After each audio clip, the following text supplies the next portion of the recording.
Hello po sa mga Bicolano sa all over the world. So, kamusta po kamo ngunyan na daw? Hope maging okay man po kamo ngunyan. And if the just listen to this podcast and hope I make your day happy again. And I'm your host for today. My name is Don Peter Adera Negro.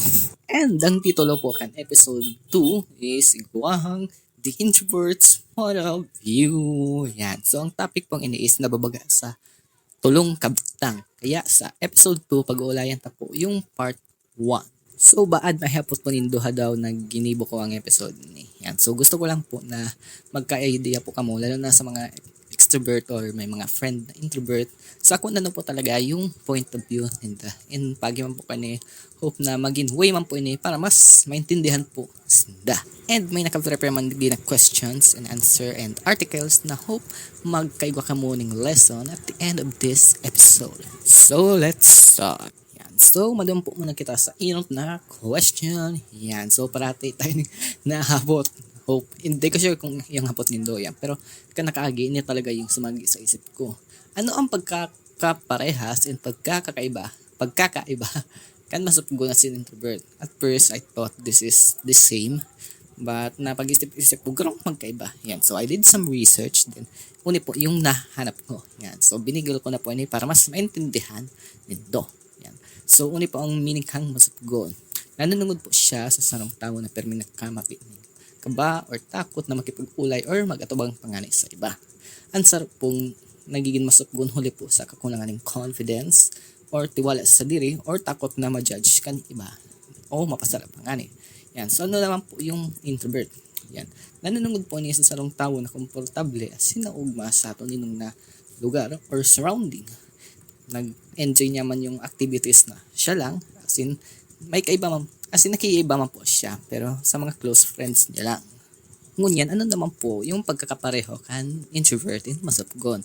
Yan. So, ang introvert and masupgon po is, parehong tuninong sa gabos na oras. Lalo na po, kundi talaga sinda comfortable that time. As in, halos, actually, di ko sure kung gabos. Iwas din po sinda sa dahol na tao. As in, di po tulos na express yung namamatian or opinion. Ninda. Yan. So, as in, baganta na yung inot na question. So, maduma na po kita sa ikaduwang question. So, ano po yung mga klase or kinds of introverts? Yan. So, may na-search po ako here on the internet and this is the article from verywellmind.com. May title po kan article na is You Might Be One of These 4 Types on Introverts. Yan. So, sa article na tig-discuss lang yung 4 types of introvert. Yan. So, kabali dyan yung social introvert, anxious introvert, next is thinking introvert, and the last one is restrained introvert. Yan. So, didiscuss na po iyan sa episode na ini. So, madawa na po kita sa inot na klase ng introvert. So, ano po kaya yung social introverts? Yan. Sabi po hindi, there are the introverts who prefer spending time alone, but they are not against large social gatherings. They simply like spending time with close loved ones or in smaller social gathering. But, ini po yung being in a large group can drain and will require lots to recharge. Yan. So, sinda po pala yung apo dyan, gusto mag-solo-solo, pero di man sinda again sa large social gatherings. So, gusto ninda makipag-spending time with their close loved ones in a smaller setting nga lang. Tapos, yung mga large event or gathering, nakaka-drain na kan energy ninda. Kaya yan, kaya puhanin da ng time para ma-recharge. So, ano po kaya ang signs kan pagiging social introvert? Yan. So, mabanggit po kita dining nagkapera. So, inot dyan is referring to spend time with a smaller group of people. Aro ka na-mention bago. Kadua, need time alone to regain your energy, especially after socializing. And ikatulo po is being selective about who you socialize with and when you spend time around others. Tapos, uni pa po yung sabi sa article na ini. Because social introverts enjoy solitude or pagsolo-solo and are careful about how when they socialize, they sometimes acquired an unfair or an inaccurate reputation for being shy, antisocial, aloof, or insecure. Yan. So, paratis sindang na-judge na bilang masubgo na maray, pagka antisocial mo man niya, or pagka-insecure mo man niya. di ba? Medyo masakit man dahil kung makabukas kita ng aling nakataramon. Yan. So, as halimbawa na bako kitang introvert yan. So, we try our best na maingat po sa mga tataramon na binubutas ta. Lalo na po sa mga introverts. Pero only po ang facts about social introverts. Sabi the reality is that the social introverts often enjoy socializing, particularly with the people they closest to.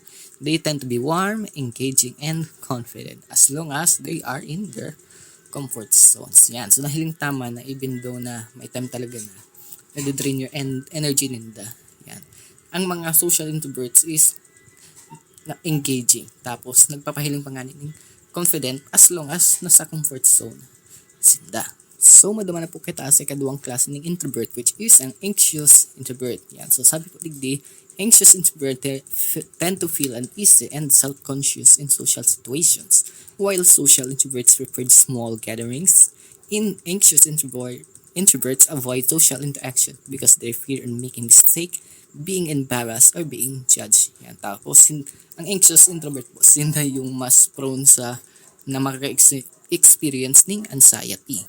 Tapos sabi po digdi, you might be an anxious introvert if you tend to first feel nervous being around other people. Tapos hard time starting a conversation or making small talks. Tapos overthink conversation and social scenarios. So if ever na social introvert ka po, yan. So ano po kaya yung mga kakatabang? Yan, may nabanggit po igdi. So sabi po igdi, focus on listening, practice relaxation techniques, set realistic expectation, and recharge. By the way, nasa description box po pala ang link kan article na yan para masundan mo po nindo ko while you're listening to this podcast. So, maduma na po kita sa sunod na klase kan introvert which is the thinking introvert. Yan. So, sabi po the thinking introvert tends to be introspective and creative. This type of introverts are highly imaginative and spend a lot of time daydreaming or lost in their own thoughts. Yan. So, even though na parati po yung, or madalas yung pag daydream ka ng thinking introverts yan, ang sinabi po this article, thinking introverts are analytically individual who exclude critical thinking abilities. Kaya ba na po dyan yung creativity and empathy for others. Yan. So, if ever po na thinking introvert ka, ano po kaya yung mga strengths na iba ka? Yan. So, sabi digdi, a love for deep thought and analysis. Ikadua, a talent for thinking independently. And ini ang magayon, the ability to solve problems on your own. Yan. So, sabi pa po digdi, thinking introverts are highly logical when making decisions. They consider multiple perspectives and weigh each other's options, potential pros and cons. However, this thoughtfulness can also be a double-edged sword at times. They struggle with decision makings and are chronic overthinkers which can bring up in hesitancy and anxiety. Yan. So even though may mga strength din yung thinking introverts, yan, possible po na maka-experience din kan pagiging overthinker or anxiety pang ngani. But in social settings, yan, thinking introverts preferred one-on-one conversation that allow them to discuss topics in greater depth. They might seem a bit reserved at first, but typically begin to open up as they get to know the people better, especially if the conversation is authentic, interesting, and intellectually stimulating. So, maduma na po kita sa last na kind of introvert, which is the restrained introvert. Restrained introvert po is also known as inhibited introverts. Yan. Tapos, hindi naman po yung mga introvert na mas alert sa potential threats and reserved around others. So, in other words, they are slow to warm up to the new people and tend to hold themselves back in social situation. They usually wait until they feel more comfortable before engaging in others. So, in other words, madaling sabi, dahil sinda basta nagtiwala. Yan. So, if ever na mamati na nindo na mapagtitiwalaan talaga yung person na ini, yan, saka sinda sa dirinda. Parang i-open yung sa dirinda sa person na ito. So, ano po yung mga traits na igwang mga restrained introverts? Yan. So, inot po is very cautious when making decisions. Kadua, thinking before speaking or act. Tapos, slow to warm up in social situations. And uniman po ang mga tips na makakatabang if you are restrained introverts. Yan. Include setting small goals, gradually exposing themselves to the new social situation, and practicing making small talks.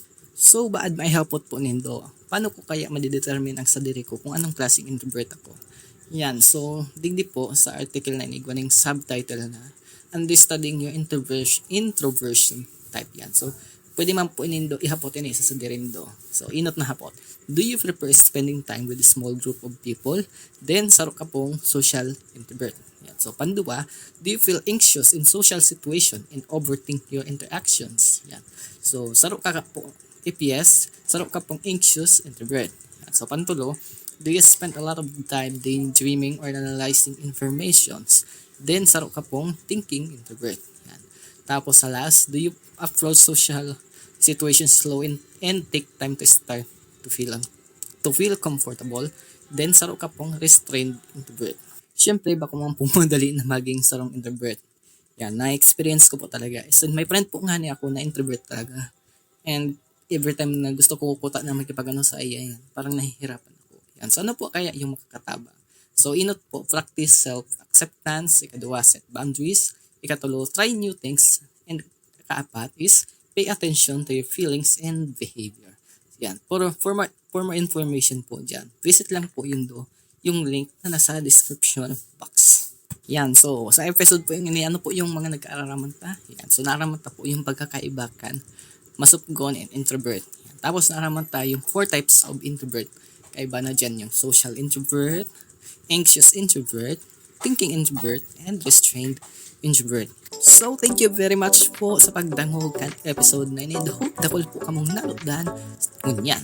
So, di po malingaw na follow sa Spotify and subscribe to my YouTube channel, Don Peter Madera Negro, for more contents like this. My name is Don Peter Madera Negro and hope mag-iriban ang pagraray kita sa sunod na episode.